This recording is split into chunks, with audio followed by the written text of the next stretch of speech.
Alors, dans cette vidéo, je vais vous, analyser rapidement quelques, actions.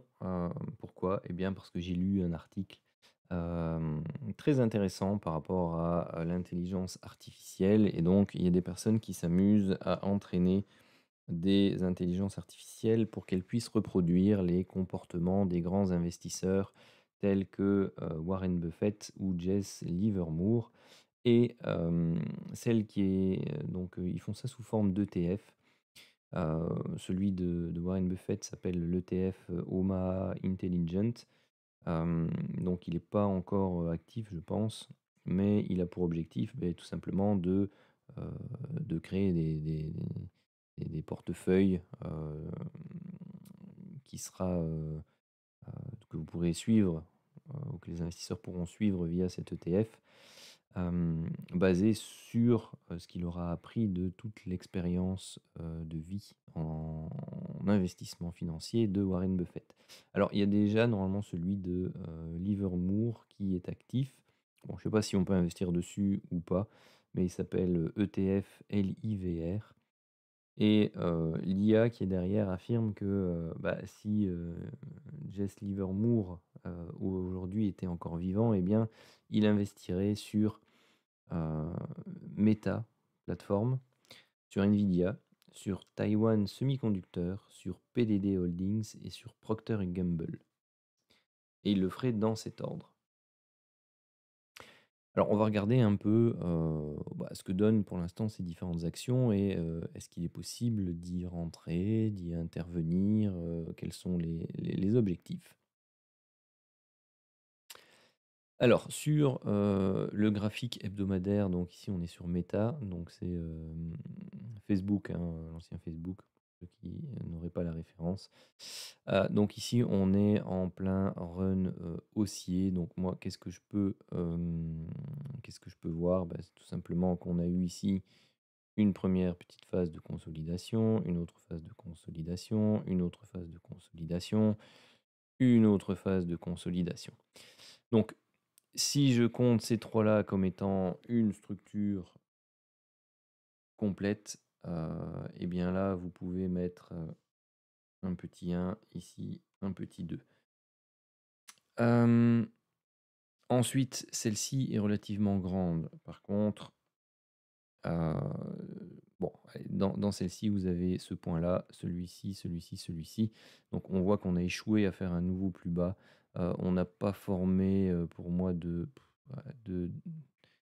triangle. En tout cas, en hebdomadaire, c'est compliqué, à voir pour moi. En hebdomadaire, ceci peut pas avoir formé un triangle, hein. Donc A, B, C, D, E et là on partirait pour la 5. Faudrait aller voir en journalier. Mais sinon, donc si on considère ceci comme un flat, en expansion, eh bien, on peut, travailler ceci comme une 3, ceci comme une 4 et donc on confirmera ça après, là derrière. Ce qui est embêtant dans cette, structure, c'est que clairement ah non, on a dépassé les 100 de la vague 1 donc 2 visuels comme ça, j'aurais cru que cette distance-là était plus petite que celle-là. Je vais quand même vérifier. Donc là, ici, on a 241,88 et ici, on a 251,77. Donc, si c'est le cas, eh bien, ça nous laisse le champ libre pour une vague 5, qui peut même être plus grande que la vague 3, puisque pour l'instant, la vague 3 est déjà plus grande que la vague 1, donc elle remplit, sa condition minimum. Donc voilà, si elle avait été plus petite que la 1, eh bien voilà, il fallait s'attendre à une vague 5 plus petite que la 3. Sinon, cette vague-ci n'aurait pas pu être, une 3, mais, aurait été une structure intermédiaire, hem, au niveau Elliott. Alors, si, la 5 peut être relativement grande ou de, taille équivalente, vous avez déjà eu ici une première hausse. Je vais noter petit 1 en rouge. une correction et donc on s'attend à avoir le 3, le 4, le 5. Donc là, si c'est le cas, on est en plein rush d'une sous-vague 3, d'une 5. Pas évident à rentrer, hem, parce que vous avez, dans ce cas-ci, des stops qui sont longs pour des objectifs hem, qui sont courts, hein. Parce que si on prend, 100 de l'amplitude de la vague 1, on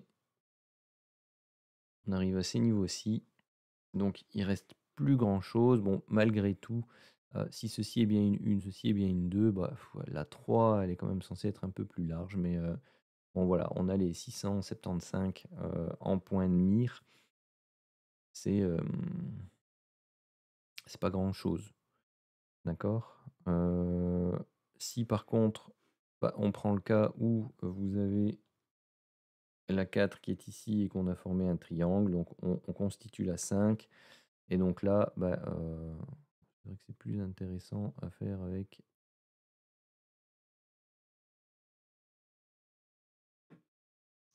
tchouk tchouk, ouk.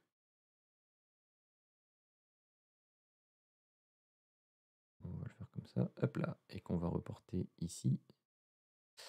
Au bas de la 4 potentielle, là, vous avez ici les 737,50 qui sont en ligne de mire. Donc vous avez, en fonction du scénario que vous préférez, une zone d'objectif, on va dire standard, qui se trouve ici dedans. Donc avec les 700 en moyenne. Donc si vous devez intervenir pour acheter maintenant, vous avez au plus court un stop loss ici en dessous ou un stop loss ici en dessous. Donc ça fait quand même un risk reward qui est pas très folichon sur cette action. Donc ici, il faudrait pour bien faire attendre un retracement ou aller sur l'unité de temps plus courte afin de trouver un. Bah voilà, vous avez vu sur le journalier, j'avais mis ici le triangle, la fin de la 4 avec le petit sigle triangle.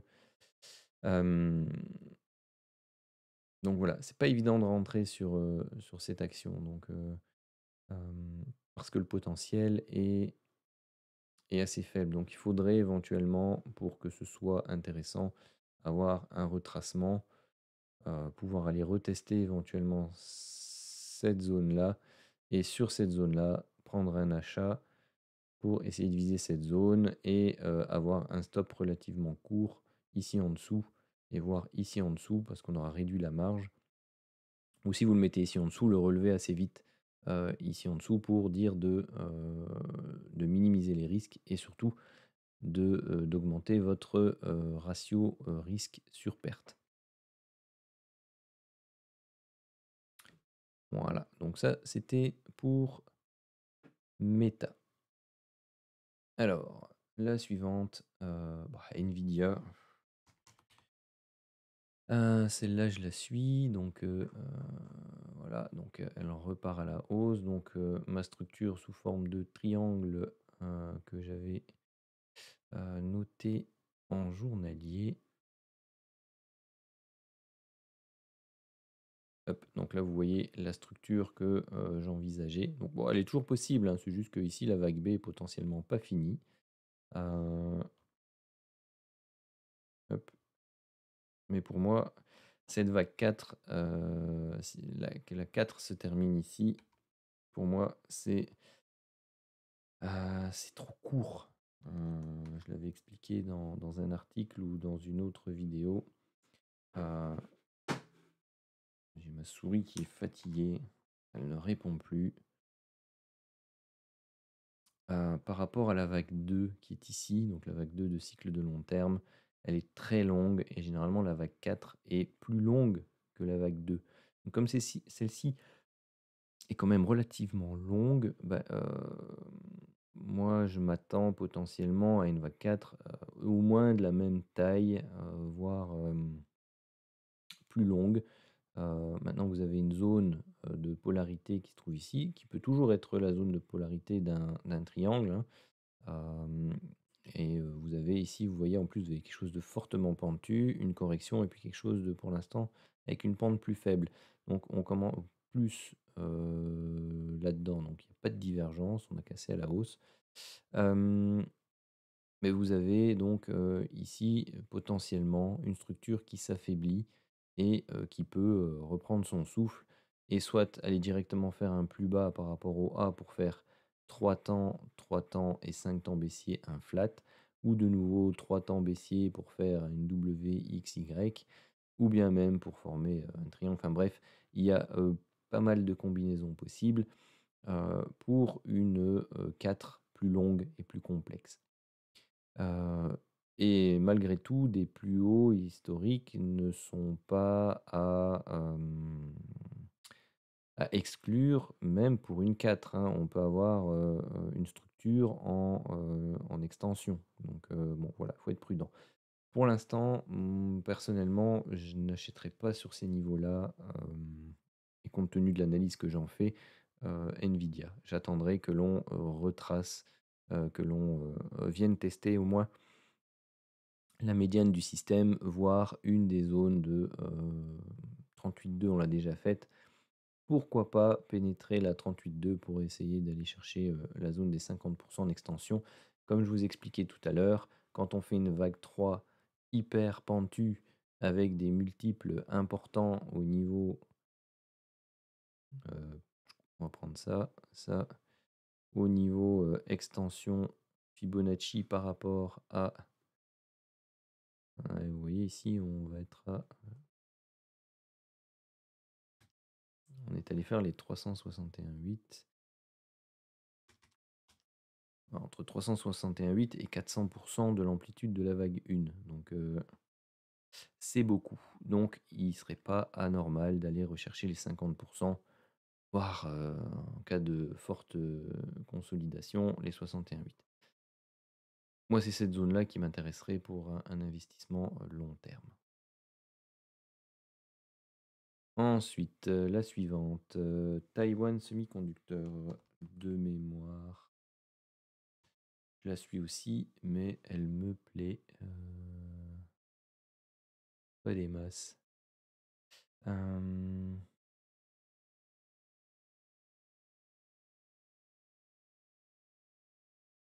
voilà pourquoi elle me plaît pas des masses. Donc après je sais pas si c'est sur, sur IG, mais voilà, vous avez des mèches pas agréables du tout. Hem, allons voir sur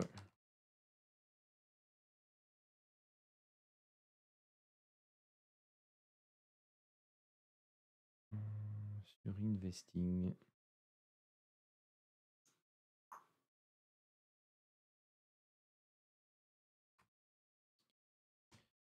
Taiwan Semiconductor Manufacturing. Graphique technique. En chandelier japonais, s'il te plaît. Et en hebdomadaire. C'est plus agréable au visuel. Alors, qu'est-ce qu'elle nous dit, celle-ci? Bah, elle est en pleine expansion, elle est liée, forcément à l'intelligence artificielle. Mmh, par rapport au dernier plus bas, ce que je peux envisager ici, c'est une, hop, diagonale d'initialisation pour une,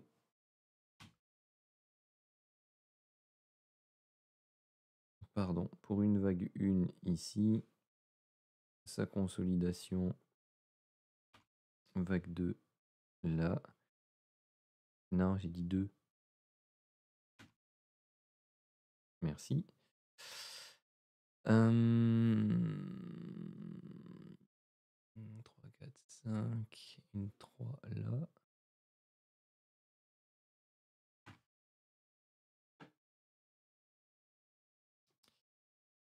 Hop, parce qu'on a fait ici vague 1, vague 2, vague 3, vague 4, vague 5 et donc bah, en hebdomadaire, un peu le même topo que pour Nvidia. Hem, sans doute ici 3 temps, pour l'instant 3 temps. Bon, bah, il faut voir, Mais à nouveau, j'aimerais bien que, la 4 me semble à nouveau trop courte.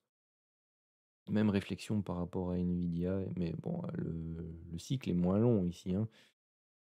C'est, mais c'est la même remarque, malgré tout.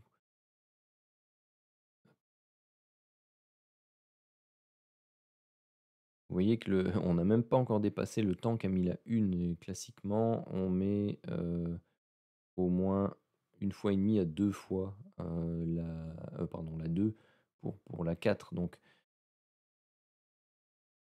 après, on est dans quelque chose, bon, c'est, l'intelligence artificielle aussi, hein, donc on est dans quelque chose de, toujours, hem, asymptotique et donc ça monte très, très fort, puis très, très vite, donc on peut avoir des 4 assez, courtes dans le temps. Mais, personnellement, voilà, j'aimerais bien avoir quelque chose comme ceci et pouvoir il y a ma souris qui veut plus et pouvoir intervenir dans cette zone de prix-ci au niveau des 130 sur, heu, cet actif.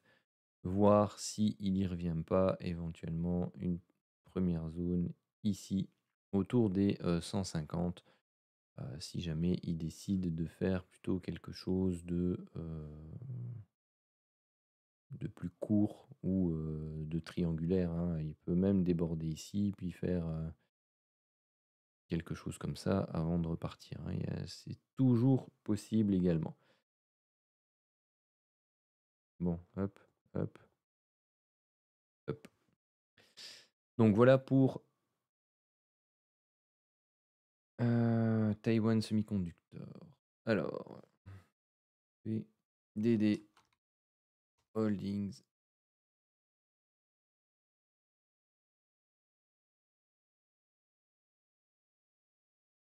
Bon, il y a pas, PDD Holdings ici? Bon, on va retourner voir dans, où est-ce qu'il est? Il est là. PDD Holdings, action Nasdaq. Bizarre qu'il ne trouve pas, elle doit porter un autre ticker. Hop, les chandeliers.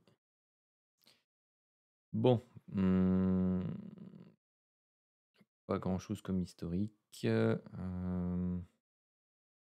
1er cycle haussier, première jambe correctrice. Mmh. Alors moi, ce qui m'embête, dans cette action, c'est qu'on a très certainement eu de nouveau, une sorte de premier cycle au ah, 1 cycle haussier comme ça, avec ici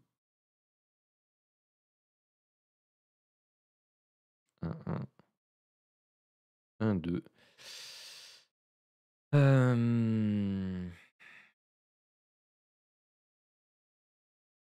Ce qui m'embête, c'est qu'on corrige très profondément ici et qu'on vient pénétrer, le sommet de la vague 1. Donc soit ceci est une nouvelle 1 et ça une nouvelle 2, parce que ça, très clairement, ça ressemble à une structure, complexe WXY. On repart derrière sur les chapeaux de roue. Hem,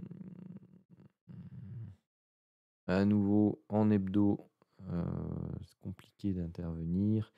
En journalier, on pourrait bientôt éventuellement avoir, si on l'a pas, déjà aujourd'hui, si ceci est une vague 1, vague 2, vague 3, vague 4, on pourrait lancer une 5, ici où, vous avez quand même de sacrés gaps d'accélération ici ces dernières semaines.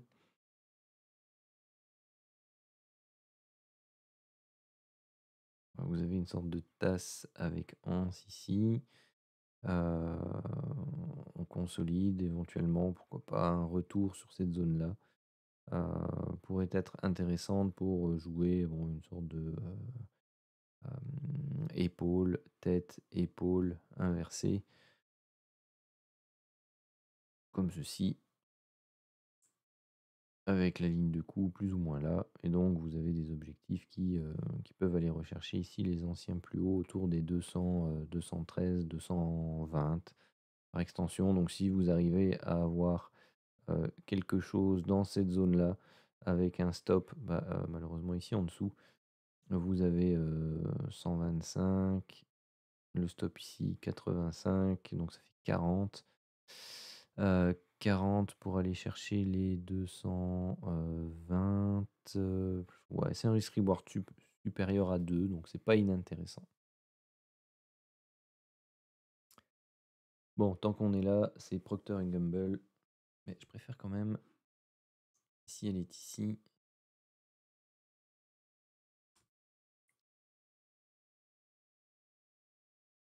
hop,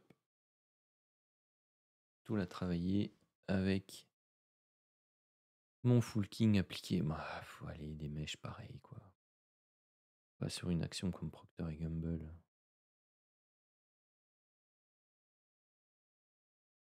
Bon. On est en zone de surachat hebdomadaire, ça c'est clair. On a des setups de divergence. Bon, ok.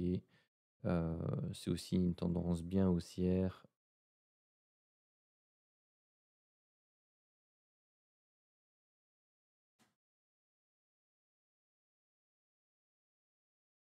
Procter Gamble.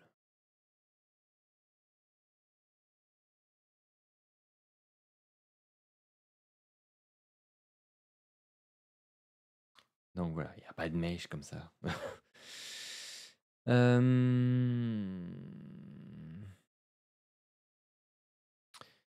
Bon, celle-ci est un peu plus complexe. Il y a très certainement un triangle.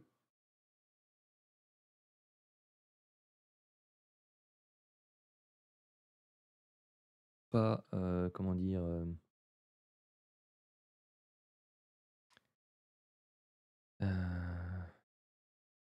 qui est pas cas d'école, qui est même assez spécial.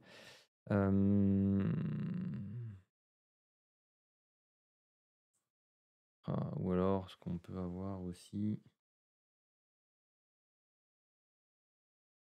c'est que ceci était la phase de consolidation. Ceci est la relance sous forme. Pourquoi il me carte pas mes lignes? Embêtant ça. D'avoir ici donc une 2, et puis là on continue de travailler quelque chose de haussier. Donc éventuellement, tout retracement sur celle-ci peut s'acheter, mais vous voyez qu'on est sur un trend, ce sont des plus hauts historiques, donc il faut être prudent, n'est-ce pas? Mais a priori, bon bah voilà, vous avez soit ici une ou une A, une 2 ou une B, et là on travaille une 3 ou une C. Si c'est une C, c'est embêtant parce que ça veut dire que ici on a une structure complexe. On a la grande 3 qui est ici, une A, une B, et on doit avoir une C comme ça. Donc bon, si elle revient là, bonne. Un très bon point d'achat si elle nous fait une structure de type flat. Sinon, vous avez la 4 qui s'est terminée ici, puis là vous avez une vague 1, une vague 2, et puis là on enclenche le chemin pour une vague 3 et une poursuite de la hausse. Donc voilà, bon. Alors je sais pas comment il aurait investi Monsieur Livermore, ni l'ETF qui copie sa stratégie. Je ne sais pas quand il serait rentré, mais voilà, vous avez mon avis sur ces différents actifs. Voilà, ça termine cette vidéo. J'espère que cette newsletter vous aura intéressé, vous aura plu, et je vous dis à la semaine prochaine.